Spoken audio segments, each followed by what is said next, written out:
So take it away, Olle. Yeah, thanks. Hello, my name is Olle. But now I'm focusing on functional border regions and cross-border mobilities, and this is the project that is the most closest to my heart. Has been running now for 4 years, one year or less than 1 year to go. It's called Border Space, and why this is close to my heart is also because I'm one of that weird person. I can consider myself as transnational person. And what it means is that, as I said earlier, so people move across country borders for different reasons, but then there are some people who are like constantly crossing the border. It's not commuting necessarily for work, but it's something that some period you live in one country, then you move to a neighboring country, and then you live there, and then you move back. And then meanwhile you also kind of have strong ties with both societies. So the project focuses or tries to give some understanding on that type of people, and then also trying to reveal or provide new insights on functional border regions in Europe, more specifically, because they are less studied because of lack of data, and also from the policy perspective, they have considered as pretty interesting and like these kind of indicators for European integration. Like if there are functioning border regions, it should mean that the European level things are going as they plan. So it's kind of, these are kind of laboratories. So, but there's the knowledge gap, is the people or the mobility perspective, no wonder. And the question that remains is like, who are crossing borders and why, when and where they are crossing borders, if we make some EU or national investments or make some policies, how that affects local people in border regions, or if COVID happens, country borders are closed, what happens to local community or transnational people? So basically, we want to know, or we need to know more about the daily lives of transnational people on one side, and then also if people interact across borders, how these interactions form these functional border regions, because so far how we have defined our top-down really administrative units, and without knowing whether people even interact across the borders within that designated border region. So we don't have an idea what's actually happening there. So we need new data and approaches. And if we first focus on transnational people, so with collaboration of colleagues from University of Tartu, 2019 there was carried out a large-scale survey, Estonians in Finland, and like traditional data. And what we found out is that if people, let's say Estonians, move to Finland, it's not only about how they integrate to the society, and that we shouldn't think about these people as just migrants, but actually they have transnational ties, and we should kind of think about that as well, that how integration and transnational processes are interlinked, and actually they are not on the one dimension, so they are not extreme ends on each other. So it's more complex.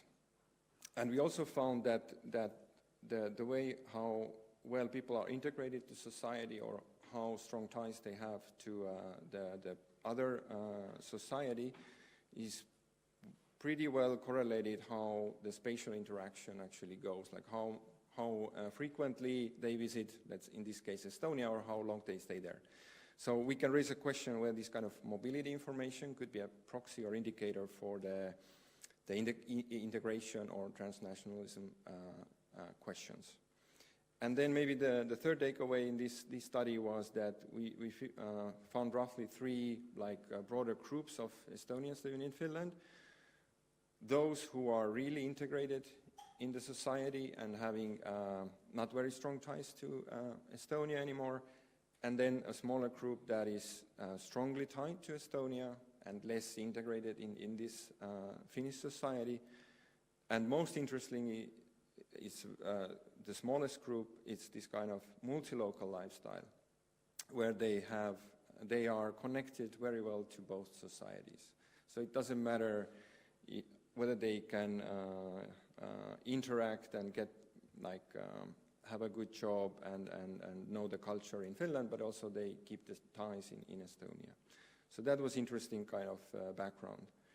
Another study was again done with the colleagues from University of Tartu, was a small but long-term smartphone study from 2019 autumn, and we wanted to know how these Estonians who live in Finland, how they actually visit Estonia, how much they spend time and so on. But then of course COVID happened, and it was a bit of a bummer, but then we thought it's actually a pretty interesting case that we could see how COVID-19 influenced the way on their kind of regular behavior.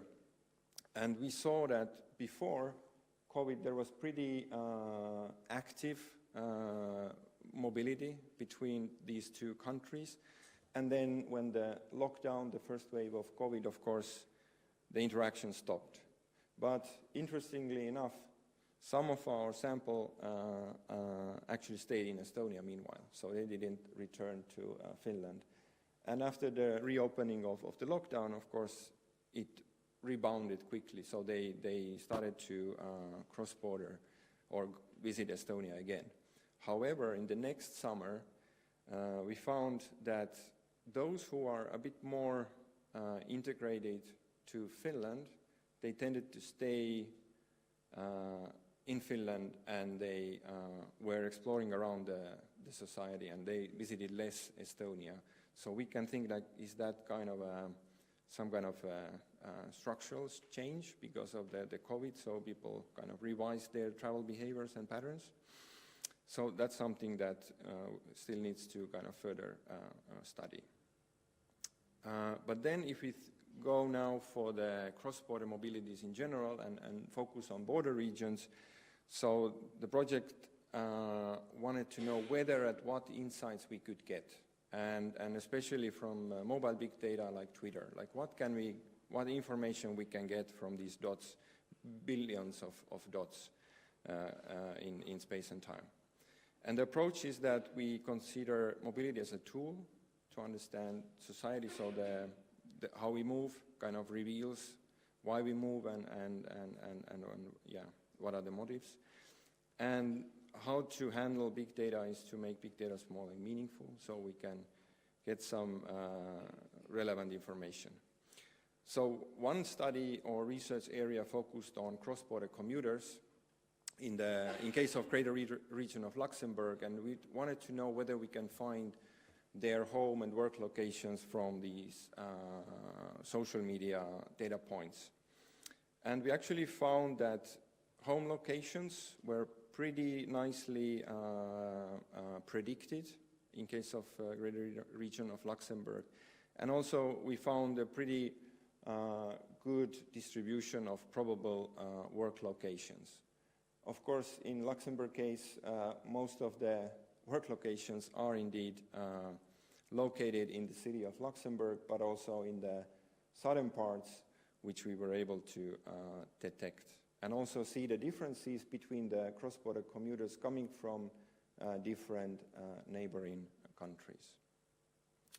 If we now move forward, and we know that we could capture these cross-border commuters, then what are their cross-border mobility patterns from a temporal perspective? And can we say something about, or can we reveal tourists and other locals as well? And so from a weekly temporal rhythms, we got pretty good, let's say, rhythms that match the motives that we believe how people behave, meaning that on a red line we see the cross-border commuters who actually commute during work days, and during weekends they are resting at home. They don't go to Luxembourg, whereas other locals in the border region tend to visit Luxembourg during weekend, and then those tourists really outside the region, they mostly come to visit Luxembourg during weekend. So it's very encouraging to see those results. And the same goes for the seasonal patterns, seeing that for cross-border commuters, it's stable year-round mobilities, whereas for tourists it's mostly focusing on the summer period, which is expected, but it's very nice to know that we can capture the groups and these rhythms. And then we have moved on and expanded the geographical scope. We did one study on the mobilities between Nordic countries and examined how COVID-19 affected those flows. And then more recently, we have studied actually the European scale. So how border regions and cross-border mobilities take place in European scale. And thinking about now how we could reimagine these border regions in Europe based on how people cross borders. So we again studied the weekly rhythms of people crossing borders in different border regions in Europe, and we were able to find some interesting patterns or clusters. So we could see some border regions really are for cross-border working, or people are interacting because of the work, whereas on the other hand we could see some border regions where weekend mobilities, probably for shopping or leisure, is the prominent or the dominant motive for crossing borders, and then of course something in between.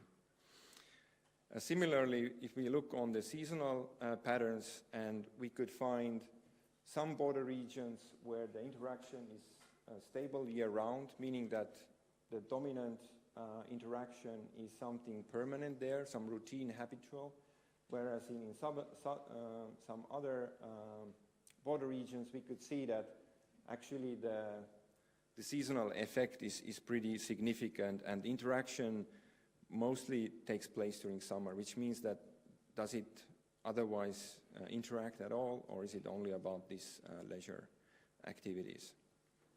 And so if we would combine these two mobility rhythms, we could basically say something about the integration of border regions. It's a question mark. We still need to study that further, but basically we could kind of capture border regions which are meant for, or mostly because of cross-border working, and where the shopping is taking place, where it's mixed, and where's the seasonal rhythms really making the interactions significant during summer. But then we are also interested on the geographical perspective, like how could we delineate cross-border regions. So here is one example from a border region from France, Germany.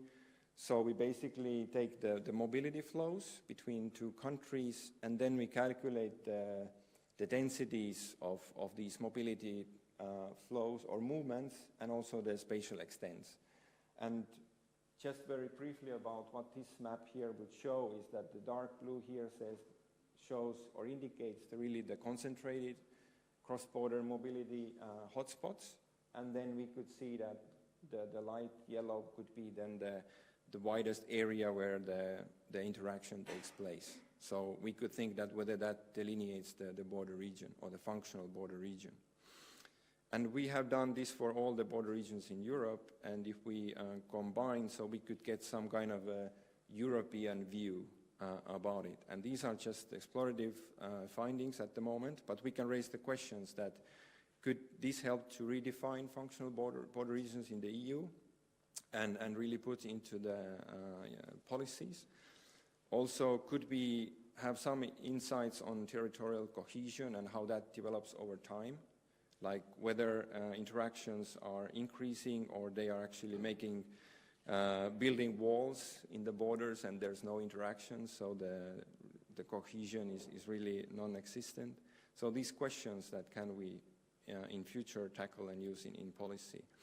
And my takeaways and future directions, so based on this project, I would argue that we need to put more emphasis on transnational people and also border regions.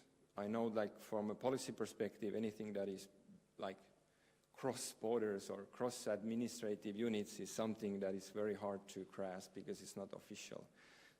It's not aligning with the official statistics. Also, this mobility perspective is needed to understand these interactions, as I now showed.